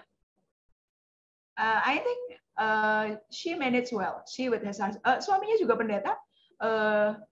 Nah, yang saya lihat adalah karena mamanya ini ikutan belajar, ambil pelajaran soal anak gifted, gitu ya, baca buku. Jadi kalau teori giftednya saya mah kalah. Saya sebagai psikologis mah kalah. Dia tahu the newest theory about gifted. Karena the moms-nya ini terus learning gitu. Lewat baca buku, ikut workshop gitu ya, dia berusaha pahami. Dan jalan kisah perjalanan sekolah anaknya memang beda banget. Udah homeschooling dari kecil gitu ya. Terus diikutin camp-camp yang gifted child. Jadi memang kayak punya jalur sendiri. Nggak bisa masuk ke typical. And I think the boys goes well sih. Terakhir saya lihat di Facebook sudah mau masuk college gitu, yang gede. Ya, hopefully saya cuma lihat gini, kalau anak gifted emang biasanya hopefully Tuhan kasih resources juga buat these parents. Karena usually gifted child will need a lot of money untuk provide their talent ya. Kecuali kalau di Eropa, teman saya juga ada yang di Eropa, itu negara yang provide. Di Belanda gitu, karena negaranya udah mulai ngeh ya. Jadi ada provision dari negara gitu. So depends. I don't know about di Sydney. Kalau mungkin ada facilities dari government, it will be nice. Kalau harus sendiri memang agak mahal. Carol punya anak gifted itu agak mahal. Tapi kalau Tuhan lengkapi ya semoga nanti bisa jadi manusia yang berkontribusi ya, menemukan sesuatu buat manusia lain gitu. Yang dijagai aspek emosinya. Begitu, Bu. Iya. Ya, selanjutnya kalau ada yang mau bertanya kepada Ibu Pinkan, silakan. Langsung juga boleh gitu ya. Iya, silakan. Ya Bu, tadi aku cuma mau yang tentang knowing your child, ada satu poin. Yes. Memang benar, aku setuju banget kalau parents itu orang yang paling tahu tentang anaknya. Tapi di masa yang anak-anaknya sudah sekolah, mungkin kan anaknya lebih banyak di sekolah, kita ketemunya mungkin udah jam dinner, dan anaknya dinner ya diam, belum tentu ngomong, makan, ini, dan parents mungkin tidak aware kalau untuk to know, you need to observe you need time you need to invest, ya kan? Dan itu mungkin something yang parents itu tidak terlalu aware dengan itu, cuman taunya saya makmu, saya paling tahu lah, saya bapakmu, saya paling tahu lah. Tapi in actual fact, kalau disuruh catat gitu, we don't really know our child, gitu kan? Karena they spend most of their time in school. Dan sekarang kita harus hidup 24 jam bersama-sama kayak stranger juga, gitu loh. Dan dengan tadi financial pressure semuanya itu it's very valid. Kalau itu salah satu poin yang kita harus keep in mind, jangan sampai jadi trigger kita juga ya. Tapi untuk anak yang mungkin yang nggak homeschooling, yang maksudnya home learning ini, yang sudah school age tapi yang lebih ke arah yang masih dibawa, yang masih bisa ke childcare, sekarang kan kita masih boleh akses childcare. Jadi padahal ini kan golden age-nya mereka untuk kita mengenal mereka benar-benar setiap progress ya. Setiap progress untuk kita kenali, especially emotional development mereka gitu. Tapi karena financial pressure, banyak orang tua harus menaruh anaknya di childcare ini. Walaupun ini pandemi yang banyak orang itu sebenarnya dapat privilege untuk dapat anaknya kembali lah. Kalau kita boleh bilang yang home learning kan mendapatkan anaknya pulang ke rumah gitu. Ini malah golden age tapi tetap taruh karena mau nggak mau papa mama kerja gitu. Jadi anak ini benar-benar growing up dari bayi sampai school age ini di tangannya stranger. Bagaimana? Iya, bagaimana kita deal dengan itu? Oke. Teringat di kepala saya what we call like quality time ya. Jadi nggak selalu harus quantity. Maksudnya gini, nggak semua parents punya privilege. As you said, financial is real. Nggak semua parents punya privilege untuk bisa kayak menjadi full time mom gitu ya. If situationnya memang tidak memungkinkan, still kita bisa punya atau invest kepada yang namanya one-on-one time setelah sama-sama pulang ke rumah.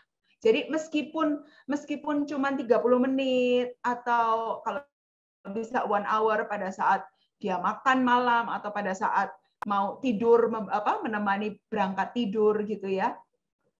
Those time kalau itu quality-nya bagus. Di mana simple ini misalnya, how's your day? Lalu mom juga my day seperti apa atau dad my day seperti apa, tentu dengan cara yang bukan jadi kayak skenario ya, tapi natural gitu ya, kayak you share each other, itu namanya self disclose ya. Jadi kita disclose each other, how did you feel today, how's your day, what your experience. Nah biasanya anak nanti kalau udah menjelang remaja, orang tuanya yang open dulu enggak apa-apa. Jangan selalu comes up dengan gimana sekolahmu nak, itu nanti jadi pertanyaan rutin yang mereka juga gitu kayak malas banget jawabnya gitu. What we want to express to them adalah I want to relate with you. I want to connect with you. Gitu. Bukan dengan pertanyaan yang menginterogasi. Maybe ada waktunya mereka diem. Oke, mom, kayak kita udah cerita atau oke, dad, kita udah cerita terus mereka diem. It's okay. Yang penting mereka lihat kita konsisten doing that. Jadi kata kuncinya sebetulnya quality dan konsistensi. Bahwa sometimes anak tuh ya Bapak Ibu ya, they are testing our limit loh. Kayak they have this instinct gitu ya. Why I said instinct? Karena mereka tidak kayak purposefully gitu ya, kayak bermaksud gitu enggak. Instingnya mereka tuh kayak benar, mama papa pengen dengerin aku. Benar, you really spend your time for me gitu. Sometimes they do testing our limit. Nah, our consistency untuk ini dalam psikologi itu ada istilahnya, nanti Bapak Ibu kalau mau bisa googling ya. Attachment. Manusia itu based on experience-nya dengan parents di masa kanak-kanak, itu bisa punya secure attachment atau ambivalent attachment atau anxious attachment. Kalau anxious jelas ya, dia cemas kehilangan orang tuanya. Dia cemas kalau dia tidak dicintai gitu. Kalau ambivalent ini biasanya lahir ketika pola relasi orang tuanya gini. Kalau lagi baik disayang-sayang, nanti kalau lagi melanggar sesuatu marahnya juga gede, jadi ekstrim.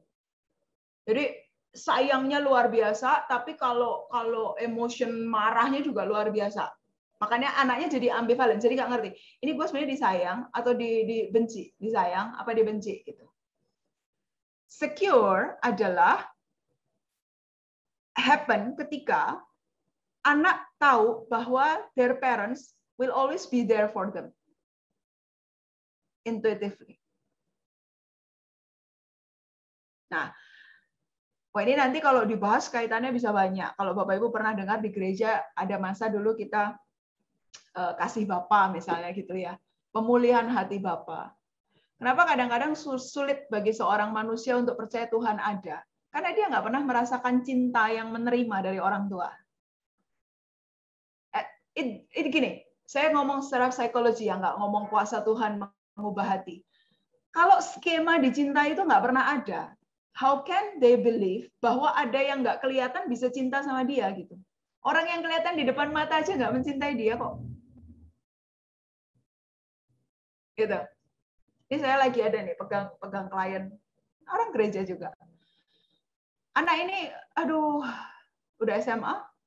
Dan kalau flashback lihat hidupnya, saya cuma bilang sama dia, if you feel like your life itu nggak pernah happy, auntie understand. Gitu ya, kayak, aduh Bapak Ibu, lahir di luar pernikahan, ayahnya kemudian menikah lagi dengan ibu tiri yang menolak dia.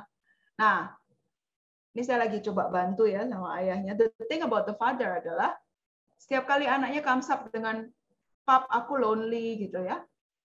Papanya bilang gini, nah ini, kamu tuh harus deket sama Tuhan, kamu baca firman. Gak kena. Yang ada anak ini makin bilang there is no God. Sedihnya adalah anak ini cerita, padahal onti aku dulu waktu SD aku tuh di sekolah minggu aku doa, aku pelayanan. But then ketika life mulai bitter, she doesn't believe there is God. Apalagi dengan situasi relasi dengan orang tua. So what I want to say adalah, you don't have to be perfect lah. Tadi, thank you Bu Stevi, tadi comes up dengan reality banget. Don't worry kalau nggak punya the whole time. Tapi investasi even just a little time gitu. Even just a little time, tapi konsisten. Dan show them bahwa Anda beneran niat, bukan cuma menjalankan karena kewajiban ya, tapi kayak beneran niat pengen kenal dia. Nah, Bu Stevi tadi kasih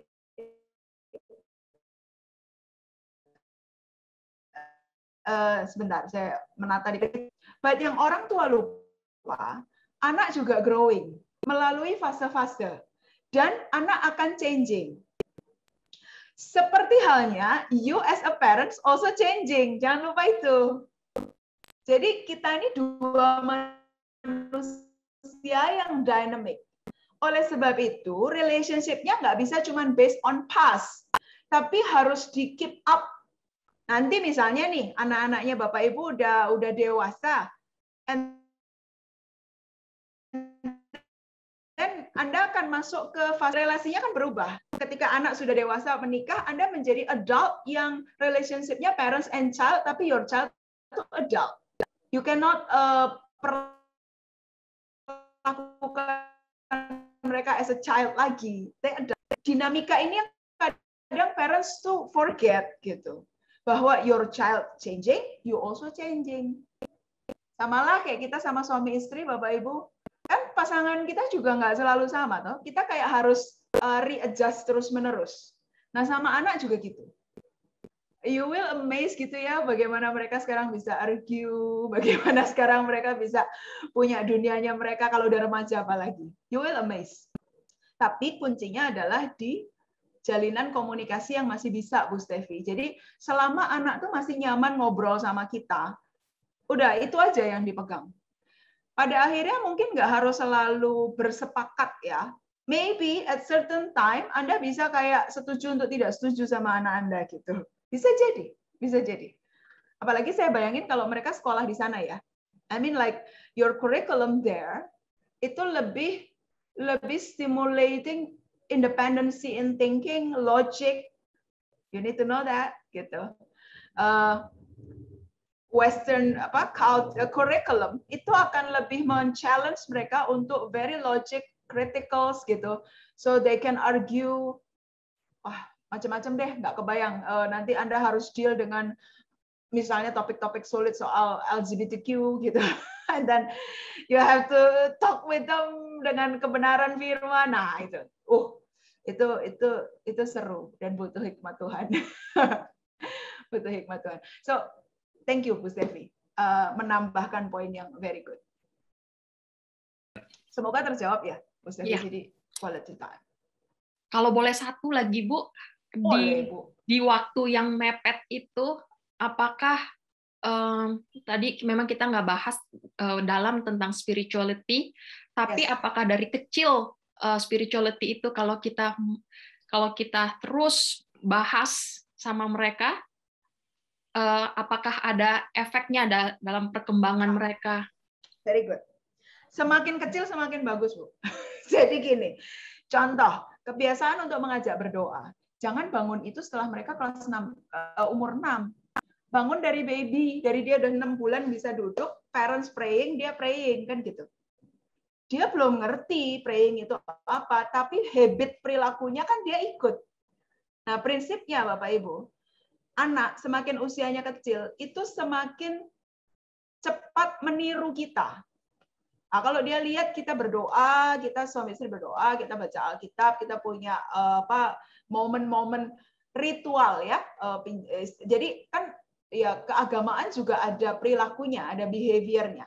Kalau anak, dia akan observe dari behaviornya dulu, dia follow. Nah, kenapa saya bilang dari kecil justru lebih bagus? Karena nanti kalau sudah besar kan di dalam pikiran dia masuk berbagai pola pikir ya Bapak Ibu. Salah satu alasan saya pilih jadi guru sekolah minggu dari semua pelayanan yang ada di gereja. Karena saya bilang, saya mau kejar-kejaran. Nanam benih kebenaran sama anak itu lebih gampang daripada anak SMA. Daripada orang dewasa. Selama ini orang sering pikir sekolah minggu cuma cerita Alkitab, gitu-gitu toh ya. Jangan salah, enggak apa-apa cerita Alkitab, tapi yang benar gitu. Yang benar itu jadi ibarat bayangkan pikiran anak itu seperti ladang ya Bapak Ibu, kita tanam dulu benihnya.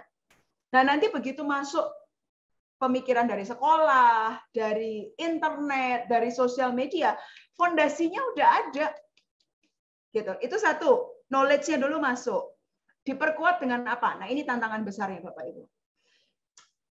Anak akan minta bukti, there is love dari our behavior. Seringkali yang saya lihat menjadi tantangan bagi anak-anak orang tua Kristen atau bahkan pendeta adalah mereka melihat inkongruensi ya. Jadi antara apa yang dikatakan orang tua dan yang dilakukan orang tua terkait hal-hal rohani itu beda. Misalnya, orang tua bilang God love you gitu. Tapi tanpa sadar, kita mengirim pesan ke anak, I love you kalau kamu nurut.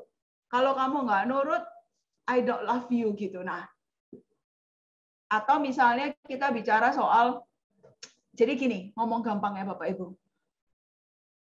We need to become role model. Kayak we do the talk gitu.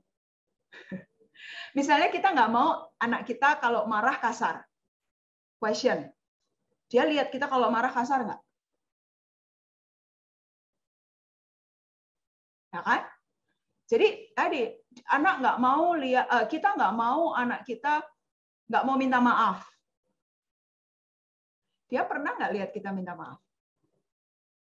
Makanya saya di salah satu seminar, meskipun kalau di GSKI pernah ada orang tua yang udah tua gitu ya, istrinya yang ngomong ke saya, suami saya nggak setuju tuh waktu ibu bilang bahwa orang tua minta maaf sama anak. Jadi ini bapak udah kayak umur 50-an ke atas gitu ya. Jadi mindsetnya dia nggak ada cerita orang tua salah. Karena kan logika saya gini Bapak Ibu. Boleh nggak sih orang tua minta maaf sama anak? Loh boleh. Jadi Anda juga nggak tertekan dengan merasa harus perfect gitu loh. You can make mistake, kayak maybe lagi emosi banget and then you yell gitu ya. But then you realize, okay, aduh sorry ya nak, tadi mami atau daddy lepas kontrol. I'm sorry if it hurts you gitu. Apakah itu kemudian menurunkan harga diri sebagai orang tua? Oh no. Justru anak melihat example of us forgiveness gitu. Logikanya tuh gitu. Mungkin kalau di sana udah lebih enak ya. Oh, di Indonesia kan kita masih yang culture orang tua mas selalu bener gitu. Jadi I think itu sih Bapak Ibu. Jadi lakukan dari kecil kebiasaan berdoa, baca Alkitab. Baca Alkitab loh ya, bukan cuma dengar khotbah. Berapa hari lalu saya ngomong di ibadah remaja pemuda, youth di SKI. Yang dengerin khotbahnya Pak Eros udah tuntas lah pasti. Saya tanya, ini di sini yang udah selesai baca Alkitab, Kejadian sampai Wahyu berapa? Ada yang senyum-senyum yang menandakan belum selesai. Saya bilang gini, hey, kita ada di gereja yang khotbahnya bagus gitu ya, bermutu. Tapi jangan terus tidak melakukan kewajibanmu untuk read the Bible, because dalam Bible ada semua ways of life kan gitu.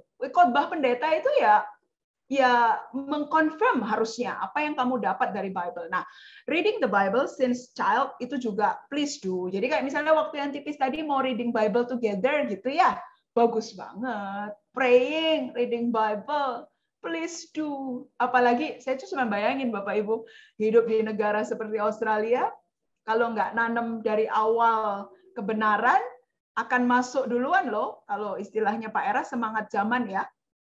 Pola pikir yang sekarang makin ngeri. Karena sekarang itu sudah bukan lagi postmo, tapi post-truth. Kalau kami di kalangan ilmu tuh post-truth. Jadi kebenaran tuh relatif, tergantung dari mana ngelihatnya. So there is no absolute truth. Nah ini buat iman Kristen agak ngeri-ngeri sedap Pak Franky.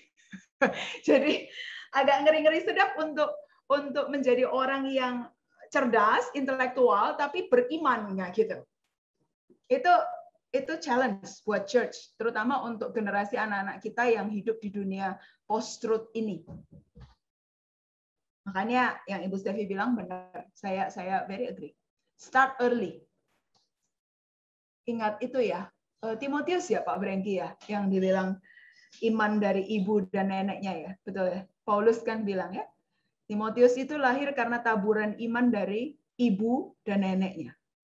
So parents, bukan cuma kognitif, bukan cuma behavior, spiritual itu juga menjadi responsibility. Thank you, Bu Stevi. Itu session Q&A-nya saya tutup karena waktu kita. Ya, terima kasih semuanya yang sudah join. Thank you untuk Ibu Pinkan. Sama-sama. Terima kasih banyak. Ya. Sama-sama. Untuk selanjutnya saya serahkan ke Pastor Franky, silakan. Thank you, Ci Carol. Thank you so much, Ibu Pinkan. It was very insightful session, and I'm pretty sure it's a blessing for everyone. Tentunya looking forward to for more other sessions in the future.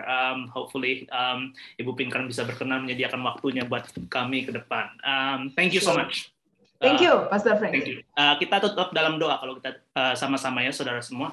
Terima kasih buat malam hari ini. Kami bersyukur buat waktu yang Tuhan berikan buat kami bersama-sama berkumpul secara virtual. Tuhan, thank you so much buat new revelation, new insight yang Tuhan berikan, Tuhan tumpahkan buat setiap daripada kami melalui hamba-Mu, Ibu Pinkan. Kami berdoa khusus untuk Ibu Pinkan, Tuhan yang terus pakai hidupnya menjadi berkat, menjadi perpanjangan tangan Tuhan kemanapun dan dimanapun beliau berada. Tuhan, kami minta tangan Tuhan, pengurapan Tuhan senantiasa hadir untuk dia bisa menyentuh banyak kehidupan orang, membangun dan memulihkan banyak kehidupan orang. Berkati keluarganya seluruhnya Tuhan, kami percayakan semua dalam tangan Tuhan, biar senantiasa ada dalam anugerah dan perlindungan Tuhan saja. Berkati juga Tuhan untuk setiap parents yang hadir malam hari ini dalam setiap pergumulan, dalam setiap musim kehidupan kami percaya Tuhan senantiasa hadir. No matter where we are on our course of journey, we believe that you are present with us. You walk along with us, Lord. Dan kami bersyukur buat kesetiaan Tuhan. Kami berdoa biar Tuhan terus tambahkan hikmat, berikan kami wisdom, understanding, knowledge, revelation, sehingga kami bisa learn how to deal with every pressure that comes along the way. Ajar kami Tuhan untuk kami bisa Roh Kudus terus stretch kehidupan kami, kapasitas kami, sehingga kami Tuhan melalui musim-musim kehidupan ini kami terus semakin produktif, kami terus progressively grow menuju keserupaan Kristus sendiri. Kami percaya panggilan Tuhan yang Tuhan berikan buat setiap daripada kami menjadi orang tua adalah panggilan yang mulia. Dan oleh sebab itu kami mohonkan Roh Kudus senantiasa memberikan kami kekuatan, pertolongan yang kami perlukan Tuhan untuk kami bisa memenuhi panggilan ini Tuhan. Terima kasih berkati semua anak-anak yang Tuhan percayakan buat setiap daripada orang tua Tuhan. We believe they are all inheritance, they are all rewards yang Tuhan sudah berikan buat kami, they are blessings yang Tuhan berikan buat percayakan buat kami. Biar Tuhan melalui kehidupan kami para orang tua, we can lead our family to serve, to worship you God, one and only God. Seisi rumah kami memilih untuk kami menyembah Tuhan. Terima kasih sekali lagi Tuhan buat anugerah dan penyertaan Tuhan. Kami tutup webinar malam hari ini, Tuhan seminar hari ini. Sekali lagi kami bersyukur buat penyertaan dan anugerah-Mu, kebaikan-Mu atas kami. Di dalam nama Tuhan Yesus kami telah berdoa dan bersyukur. Haleluya. Sama-sama katakan amen. Amen. Terima kasih Ibu Pinkan, sekali lagi terima kasih teman-teman, saudara-saudara semua. Terima kasih. Terima kasih Bu Pinkan. Thank you. Thank you. Have a good night Bapak Ibu. Thank you. Pamit ya. Ya. Thank you. Thank you Ibu semua. Tiara, Pastor Frankie semua. Sama-sama. Good night. Bye. Bye. Thank you.